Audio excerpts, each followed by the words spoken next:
Ladies and gentlemen. Welcome once again to the TangentCast. Yeah, that thing. So how have you been? I was better earlier. Really? What happened? I went to the gym. Oh, okay. And perhaps you overdid it a touch? I wouldn't say overdid it, Mm. but as you know, I'm on a 6-day-a-week thing at the moment. Uh-huh. So it just so happened to coincide that I had to do a light chest session after arms. Now, how did that work out for you? Fine when I was working out. How about now? I can't bend my arms properly. Gym life. You know, it was okay while I was pressing. Like, the first couple of sets were okay when I was going light. And I got to like 100 kilograms on the bar, and I was like, okay, this feels a little heavy.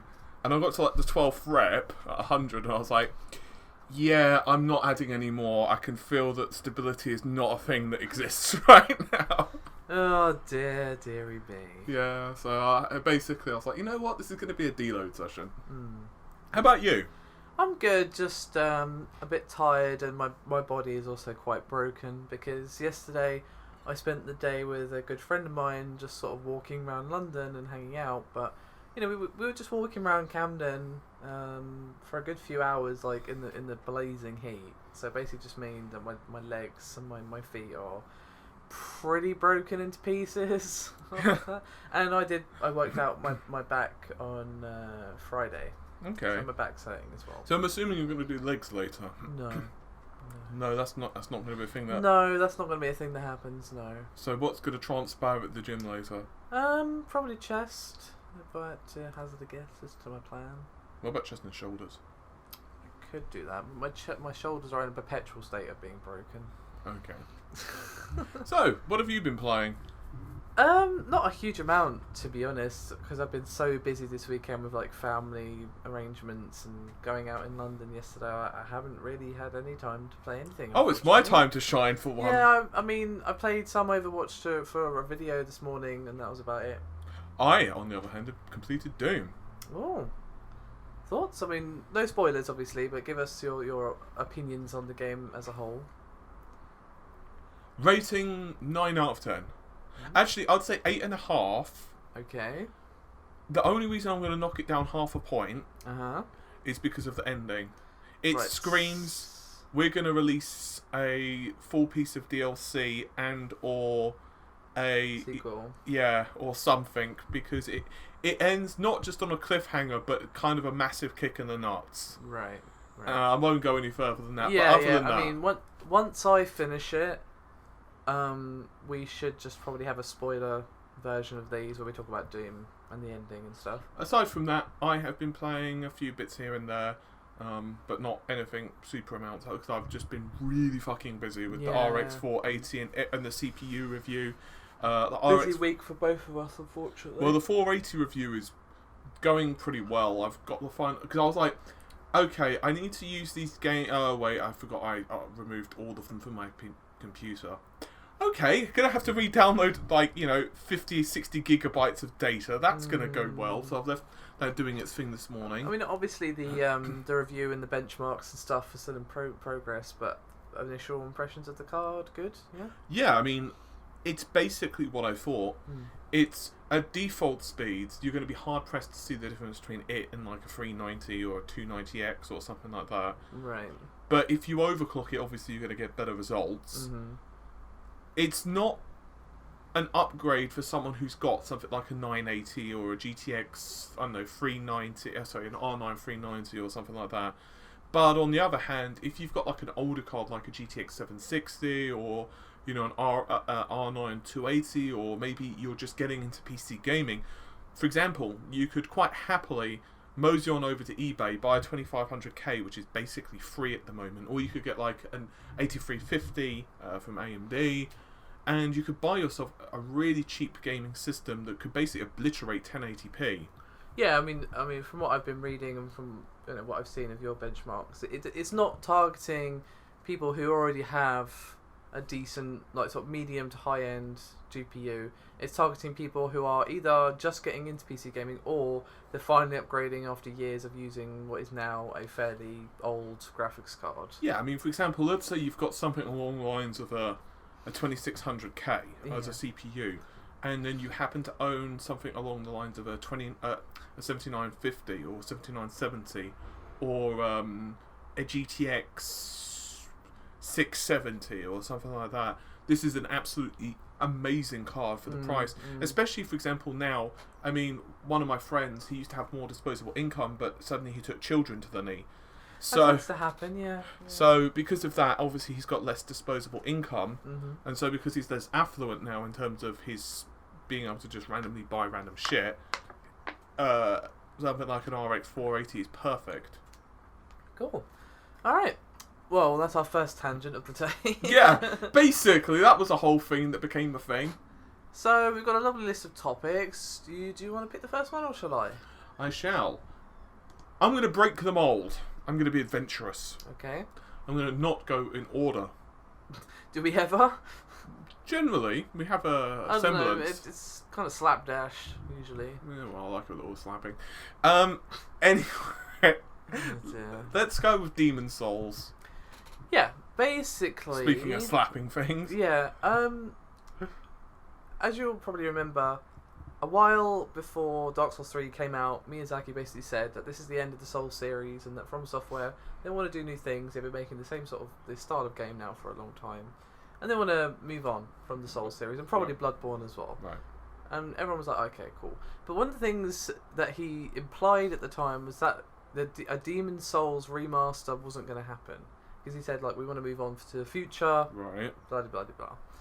However, he has now actually clarified these comments and said, like, you know, he said it's not even down to him whether or not it happens. Sony own the IP of Demon Souls, whereas Bandai Namco own Dark Souls, and obviously Sony own Bloodborne as well. So it's 100% in Sony's court whether or not a Demon Souls PS4 remaster even happens. He did say, however, that he and his team would not probably be involved in this because obviously to be honest, though, they've got a new IP to worry about. But he did, you know, if Sony wanted to give it to another developer just to kind of, you know, shine it up and port it over to the PS4. I was going to say, if the core elements remain the same. Yeah, if all you're doing is improving the graphics and making sure it runs like probably at 60 on the PS4, that can easily be done by an outside team. And to be honest, I would think Sony would be silly not to do this because plenty of people, including myself, never played Demon Souls because it was only on the PS3. Apparently as well, if memory serves, and I might be wrong here, but Demon Souls, I'm pretty sure on the PS3 had really bad performance. Yeah, I mean, I'm not. It probably was because I heard about the original version of Dark Souls on the consoles just didn't run very well, especially in places like Blighttown and a few other notorious places where the frame rate would just people were basically down. saying, you know, what pisses me off isn't the fact that the game's hard, it's the fact that the frame rate makes it that much harder. And that was one of the things that really... I mean, you know my anger levels on Bloodstarved Beast because the frame rate before it was patched... Yeah, I remember. It was atrocious. I mean, at a point... I mean, I was eyeballing it, but at one point I think it must have dropped to 20 at best. It was so bad when he was sprayed poison. It was like... You can feel it when it tanks that hard. You can really feel it. Yeah, it's like parrying. Good fucking luck. Do I parry it this second? Oh, you press the button... Yeah, it turns out that was a point where he's already actioned and you get smacked in the face. Too bad. Yeah, so I would 100% be down for Sony to release Demon Souls for the PS4, and I feel like a lot of people would as well, because many people were probably like myself on the Xbox 360 previous generation and have now transitioned over to the PS4 and never had the chance to play it, but obviously have probably played Dark Souls or Bloodborne or whatever. So... I think Sony would be remiss not to do this, so we'll have to see. They haven't said one way or the other, but Miyazaki basically said it's 100% down to Sony. Sounds... Come on, Sony. You've remastered everything else. As I said, I think given the huge success of Dark Souls 3, it has smashed all their records for the series and all this other stuff. They need to capitalise, if I were them. Speaking about things that are capitalised, let's talk about Evolve free-to-play. Would you use capitalise? I mean, I would personally use the word flaming train wreck for the Evolve. Isn't that 2? Or maybe... 3 words. It's a phrase, really, but it's still. Is train wreck one word or is it hyphened? I would say it's 2 words. Not sure. You don't say car crashes hyphenated. So why would train wreck be hyphenated? I don't know. I've not really thought about ever spelling it. I mean, the only last time I spelt that, to be honest, was the Xbox One's launch. Well, more the unveiling. Oh dear. So, yes, we all know that Evolve on launch was an absolute disaster area for various reasons. Mostly it was created. No, here's the thing. The game itself had promise. It was the microtransactions that killed it. Yeah, the game itself had promise. It didn't have enough content at launch, but it had promise, right? From what I saw. I'd never actually played it, but from what I saw, it had promise. It was better than nothing. The thing that killed it is the marketing. Yeah. Because how they did all these million different editions and all these pieces of DLC and how they unlocked all the hunters and the it was messed up. The monsters. It was just a mess, and it just killed the game. To be honest, a promising game with interesting ideas, and now it is free to play on PC for a beta period, and then after that, it's going to be free to play forever on PC and console. That's kind of cool.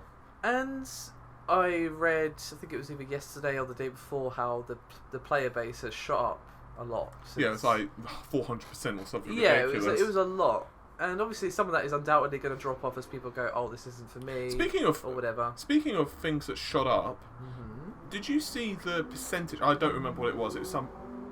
Thank you, noisy person who's accelerating. Yes, I'm sure your penis is very large. Well, it is. Thank you very much for... I didn't mean you. Okay. Well, anyway, you remember the fact that Red Dead Redemption is now gained backwards compatibility? Oh yeah, I saw that. How it's all of a sudden just like... Yeah, the orders have gone like thousands of % or something ridiculous. I did see that. That was kind of crazy. Yeah, so you think to yourself... That's a good game though, to be fair. Never actually played it. Oh, you should. It's so good. Hopefully they bring it out on PC. That'd be good. Oh, might as well. They never will, but I want them to. Yeah. Anyway... Yeah, what were you saying? Oh yeah, Evolve. Yeah, so I haven't actually played it since it became free to play, but I will actually check it out now. I might as well. Yeah, might as well. It's free, you know. So the number of 200% or whatever it was, it's undoubtedly going to drop down a bit as people realise, oh, this isn't for me, or they don't enjoy it or whatever. Or it might actually keep going up if people actually give it a shot now because it's free. Yeah, I mean, as I said, the thing that killed it was the pricing and just how they just marketed it, because it made it seem like it had more microtransactions and DLC than it actually had, because of how horribly mismanaged the marketing was. There wasn't actually that much DLC. It just seemed like there was because of how they were doing it. Yeah, it was sucky. It was bad. So speaking of bad, yeah, I'll finish one second. I'm gonna check it out at some point, and what I'm mostly going to be focusing on rather than gameplay, because the gameplay is probably going to be the same, is the business model, because I feel like that's going to be the big concern for people, given its history, is how are they going to do the business model? How microtransaction is it going to be? Is it going to pay to win, or what? So that's my plan when I have a look at it, is to look at the microtransactions very carefully to see how they're monetizing it, because that's going to be the thing that could potentially blow up in their face again. Speaking of things that are monetized, yes, Mr. Tangent today. Mm-hmm. You know Harada from Namco? Yes. Is it Harada? Harada? Yeah, Harada. The lead developer on Tekken's. Oh yeah. Right. He basically slapped Capcom and a couple of other developers. Right, why? Well, he said something along the lines of... Because as you know, Tekken's not finished yet, Tekken 7. No, it's not, yeah. For consoles, anyway. It's available in Japanese arcades, which is the most retarded thing ever, but... Whatever. Yeah. And he said something along the lines of, yeah, we're not interested in putting microtransactions in our game and monetizing in such a fashion. Right. Basically, he's saying that with like costumes and all of that stuff, he doesn't agree with it. And and you know what's quite funny is because originally, if you wanted to buy stages, you wanted to buy costumes and stuff on Street Fighter. Remember how they said that you can use fight money in Zenny? Mm-hmm. Well, now you can only buy some stuff with real money on Street Fighter 5, and people were pissed. Really? Yeah. From what I've heard, I've not looked at it myself. I've not fired up the game since the update. but someone was ranting about it on the internet, so I'll have to check it out myself. So that seems like a very bizarre decision. Yeah. So basically, he said Harada. I think it's Harada. Anyway, he said that that's not what they want to do. Oh, so he's not saying there's not going to be DLC, just that he's not going to do microtransactions. He's saying basically that if they're going to put content into the game, it's going to be worth it. And they're not going to charge you like $1.99 because you want to buy a bracelet for your character. Right. Which I think's... Well, no, I mean, if you want to buy a costume or perhaps unlock it with in-game currency if you want, that seems fine. That's really the only DLC you can do for fighting games, other than more characters. Yeah, basically. So that's fine. I'm looking forward to Tekken 7 actually, because it's coming out on PC, which is weird. Yeah, it is weird. The fact that it's even coming out on PC is just like... Technically, did you know that there was a... You want me to give you a random piece of trivia? Yeah, you do. Okay, so basically, back in the day, did you know that there were certain versions of a Dreamcast, of an emulator for the PlayStation 1 that ran on the Dreamcast called Dreamcast, right? And technically, those versions, they were locked to specific games. So, for example, you could have one that was specifically for Tekken 3 on the Dreamcast, so you could put the PlayStation 1 version of Tekken 3 into your Dreamcast. Right. So technically, Tekken 3, for example, was on the Dreamcast. Oh, okay, interesting. Yeah, and they tried to sue them. Sony tried to sue them, and they lost the lawsuit. Really? Yeah, and basically what happened, however, they still crumbled because of they spent so much money at that point, and Sony basically used their presence in the marketplace to basically say to like companies like, let's say Walmart, yeah, if you stock this product, we're not going to send you any PlayStations. Oh dear. Yeah, so it was a random thing, but it was quite funny though, because before they went under, they released their full version of it, and they'd already put it on the PC anyway, but they basically allowed it to be fully cracked. So it's kind of like a last fuck you to Sony. Anyway. Enough.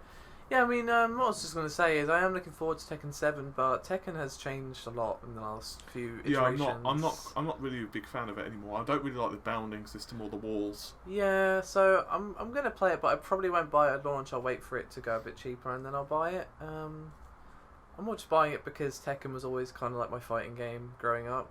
I haven't really played it properly in a long time. No, I haven't. I mean, I used to take I have it seriously. Tekken Tag Tournament 2 on my Xbox, but I haven't really played it a huge amount, to be honest. I used to take Tekken 3 and Tekken Tag seriously. I used to go to competitions and tournaments. Yeah, I know, yeah. But, and I won some, but I was like, eh. Yeah, I mean, Tekken Tag, the original, is still a classic in my mind. Yeah, I think... My favourite Tekken, I think, will always be Tekken 3. It's my fave. You know, there were some memories I had of that game, like...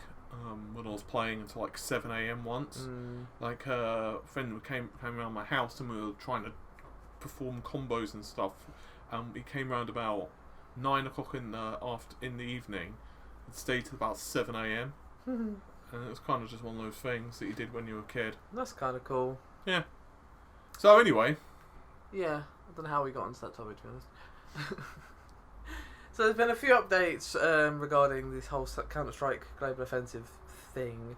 I'm sure you remember our discussion last week. So basically, what happens is Steam itself, if you try to go to the CSGO Lotto website on Steam, it will warn you that the website is dangerous because of like malware, yada yada yada, normal generic security message thing, but they are warning users about the website after this whole thing has come out. So it seems that they're feeling the heat a little bit, because obviously they're being associated with this huge clusterfuck that's been going on regarding that particular website, and as well as Counter-Strike gambling in general. Yeah. And the other thing is that the CSGO Lotto website and the people who own it, may I remind you, a couple of them are the two YouTubers who are promoting the thing without ever telling anybody that they owned it. But yeah, did you see the whole thing of when they were saying, we actually did say... I saw that and I'm like, no you didn't. Because like, A, this whole thing wouldn't have kicked off if you had, and B, you've deleted all the old videos of this, so you can't prove that you ever did. And the fact that you deleted them all just says... That's what web archive's for. And what made me laugh is there was an apology video from T. Martin, one of the guys. He uploaded it onto his channel and then deleted it for some reason, but not before it was downloaded and then re-uploaded multiple times. I know, I was going to say, like, if you're a smaller YouTuber and you don't make a big fuck up, that's one thing, but when it's so big, people are going to download that shit. When there's so many eyes on this, as there is now, good luck. You know, one of the reasons... I didn't watch the whole thing, that's what I was quickly say, sorry. I didn't watch the whole apology, right? Because I got so disgusted within a couple of minutes. Because he starts off the video, right, by playing with his really cute golden retriever. Like, oh, people are mad at me, buddy, and all this other stuff. And I'm just there like, could you be any more blatant with this emotional manipulation right now, playing with some cute dog, saying, oh, I'm really sorry. I'm just like, how blatant are you? Oh my god. You know, one of the reasons, apparently, that he took down the video, from what someone was saying, that they were worried it could be used in a court of law. Yeah, they probably took it down because now he and a few other people, as well as the website itself, have been added to this lawsuit against Valve, which potentially could go class action. So the fact that I'm sorry video exists, if you apologise, it means you're at fault. Exactly. So he done did mess up. Oh well. I just like to watch the flames. You know, it really pisses me off about this whole thing, because as a what pisses me off about this is, as a YouTuber, of course, it brings a lot of light into the industry, and that's a good thing in a way, but it also concerns me because it's like, well, it makes us all look bad just by default, by being associated with him by being on the same platform. Exactly, and it's like people already have some levels of distrust about, you know, this whole thing. After the recent, well, a couple of years really, with like disclosure and everything else, it's like, you know, people are looking very critically at the people they watch, and they should always be skeptical of people, because it's like, well, a lot of YouTubers are just, you know, honest, just want to provide content the best they can, build the community, whatever. There are people out there who obviously just have apparently no morals and just want to make as much money as possible, even if that means lying to people. So you should always be critical. That's why we even disclose if we get a review sample. Which is standard in the industry. It's like, there's no way as... Yeah, we should be congratulated. I mean, getting review samples is really standard in the industry, simply because it's like, there's no way that any website can afford... I was saying, like, we should be congratulated for that. That's something basic that you should do. And you know, we've only ever had one sponsored thing, and that was a long time ago now. We disclosed it because, like, you know, if we've been paid to say a thing, or to talk about a thing. Well, to be honest, it wasn't even... No, we weren't paid to say anything. We were just paid to, like, hey, we're paid for this review. But you still say, because people should know these things. Yeah, and we still weren't paid for our opinion. No, absolutely not. They're just like, hey, do you want to review this thing? Here's some money, basically. Yeah, basically. And, you know, if you take those deals, which everyone kind of has to on YouTube, unfortunately, you should always say, every time, without fail. And even if I've just got a digital code from a developer so when I'm doing a look at or whatever, I will always say, because it's like, you know, I've got this game for free, so clearly my opinion's not the same as someone who's paid $20 or whatever for it. I don't know if I agree with that. Like, I think it's always good just to say. I'm not saying that you shouldn't say, but I don't know if it necessarily counts my opinion. It's like, I don't think it does, but it's better just to say it and people know. No, I mean, for example, sometimes you get to keep hardware, other times you don't get to keep hardware, and it's really it's dependent. But I mean, most vendors, they know that there's no way that you're going to be able to... No website buys all the hardware they review. No way. It's too expensive, there's too much of it. And I mean, unless you're really big, but even then it's like... if you're that big, people are going to be giving you samples. Exactly. Because ultimately it benefits them. Yeah. I mean, that's the thing. What you've got to be careful of as a reviewer, though, is that often companies will try to colour it by telling you what benchmarks their stuff does well in. But you have to you have to be clear that, no, I'm going to look at this from every angle. Exactly. Yeah. But generally speaking, I've found most companies, in general, are pretty honest, because it doesn't benefit them not to be. Well, no, because like there's been so many scandals these last couple of years about the company saying, "Oh, you can only say nice things," and that's blown up in their face every single time. It has. So it doesn't even make sense for like them the to whole say Shadow that. of Mordor thing. Yeah, which made no sense because the game was really good.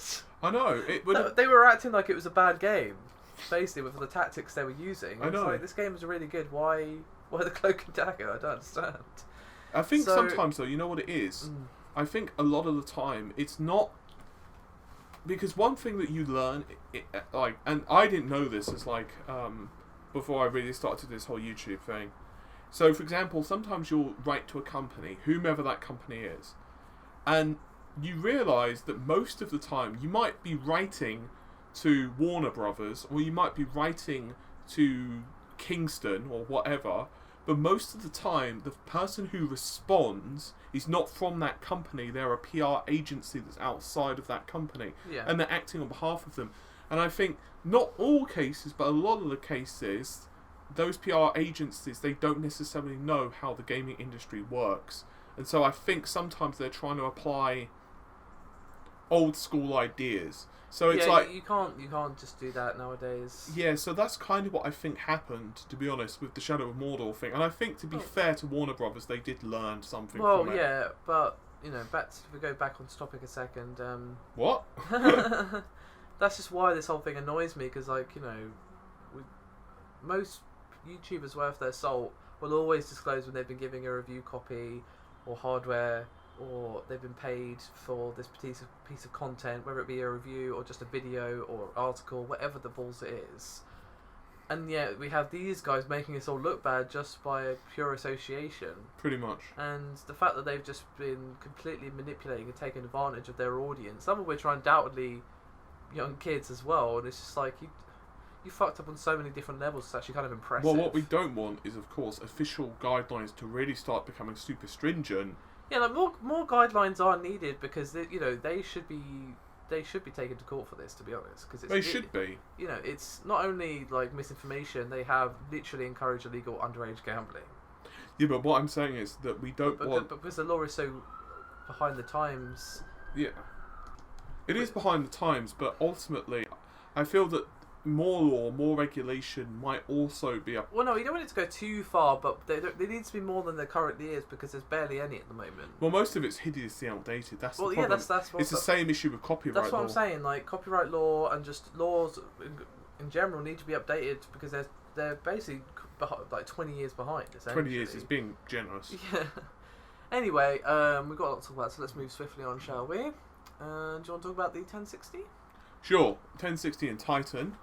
Well, Titan Pascal. Mm-hmm. So Titan Pascal is supposedly going to be about 50% faster, at least, and I repeat that word, least 50% faster than the 1080 Founders Edition. That's mad. Supposedly it's going to be two variants of the GP100. It's going to be GP102 and 100. One is going to have 12 gigs, one's going to have, I think it was 16 gigabytes of high bandwidth memory too. But basically, it's going to be so powerful, it's just going to be like, it's just going to make the 1080 look like a baby. But, probably still won't be able to run 4K at 60, I guess. But the GTX 1060 is looking to be a really nice card. From what I've looked at, I don't necessarily know if it's going to be better than the RX 480, but I don't know. See, the problem with graphics cards is sometimes there is no best option. Well, no, it's very much based upon what you actually want and that sort of thing. Yeah, because ultimately it's like, it depends on so many different criteria, so many different... for example, let's say that you're someone who only ever wants a single card solution, the GTX 1060 might be better. But on the other hand, because it's supposedly 10 to 15% faster, we'll have to rate your reviews. But the problem with that is A, that's Nvidia telling you it's 10 to 15% faster. B, that's probably not counting DirectX 12 titles.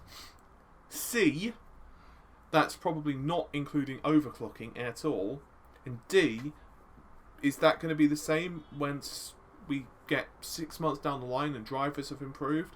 Plus, as well, let's say that you're buy a card now for the RX 480. Let's say you buy the RX 480. 3 months, 6 months from now, you might say to yourself, "Fuck, I want to get like a 1440p screen."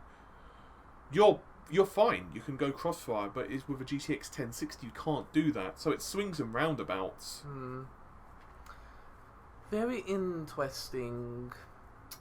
Yeah, so bit of an update for G2A. They are basically talking about people who need to be taken to court.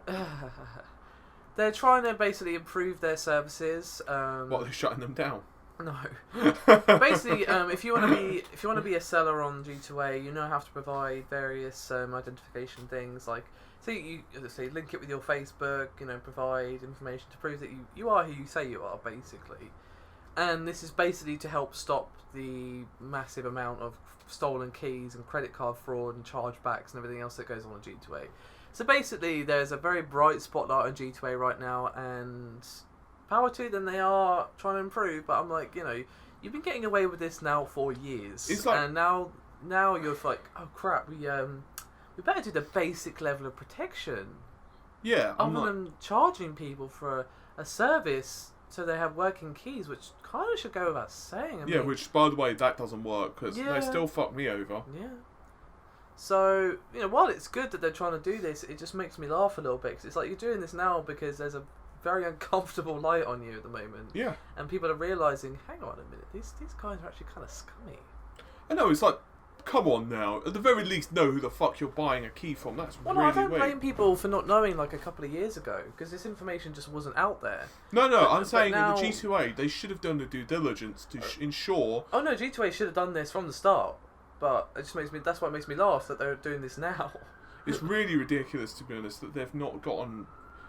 I just don't understand how the hell that's a thing. Anyway, shall we talk about the Wii U? No one else does. We might as well. Yeah, we're giving the Wii U some attention. Yeah, and it's just it's like oh, someone's talking about me. Yay! Like, Mummy, Daddy, little Billy's inviting me over to his house. Well, don't get widgeted like last time, son. Well, basically, he's more excited than an anime fan on Fun Night. There was a bunch of comments from Kimishima, the new president, who basically said at an investor call that the Wii U's problems began before it was even out. Well, yeah, it did. Well, they struggled to show investors like the advantages of the console and explain, not only that, like explain to the consumer like the tablet device and all this other stuff. Like, that's what I've said multiple times now, is that the main thing that killed the Wii U is that a lot of people thought it was an upgrade for the Wii. The name itself was a baffling decision. So people go, is this some sort of weird tablet add-on for the Wii? Yeah, it's like, to be fair, the Xbox One is poorly named, though. Because it's like Xbox, well, no, Xbox I can see it. It's supposed to be Xbox like the one place for everything, because it was trying to sell itself as a media centre at the start. I still think it was poorly named, because it's like, the only reason that Microsoft got away with it much better is because their PR juggernaut really got hold of it. And they were a lot clearer with their message, which they still aren't that clear, but they were clearer than Nintendo. Yes. With Nintendo, it was fucking awful. Yeah, so the message was confused before the Wii U ever saw the light of day in consumers' eyes. The message was confused when they were talking to investors and all this other stuff, and how even Shigeru Miyamoto said that the tablet thing was a hard sell to the public, and it's like, why did people go with this then? If even Kimishima and like bloody Miyamoto and all these other guys were saying like this is an issue, why did it ever relieve the cutting room floor? Because of the way Nintendo works. That's what baffles me. It's like you got this key people who have been in this industry for probably longer than I've been alive and know a lot, and yet they're being completely ignored, and they were right. That's the kicking thing. I also feel the power difference with the Wii U was a big one. I mean, I'm not saying it was all on the marketing and all on the tablet. It was that plus the low power plus the lack of third-party support. Yeah, I mean, the third-party support was a murder. Which was because of the tablet and because of the low power. Yeah, it makes you wonder, though, if the NX actually going to fix this, because if they know it's a problem, maybe they will fix it for the NX. Yeah, but by the same logic, the Wii U never should have came out as it did if they actually thought this way, because Kimishima and Miyamoto were probably there in boardrooms like, this is going to be a hard sell, and they didn't listen. So what, even though they were proven right, are they going to listen now? Well, maybe because they did a told you so dance. Maybe so, yeah. Please someone do a gif of them doing a told you so dance. Oh, where are they going to get the gif from though? Well, they could make it. They could get them and then just animate them. Like NeoGaf are like really talented at doing that. Sometimes I just go to their stuff just to like look at their gifs because they're so godlike. There are some good. Excuse me. There are some good gifs on NeoGaf. Yeah, they're like freaking godlike. I think to myself, Jesus Christ, how the hell do these people like do that within like 10 seconds of the announcement?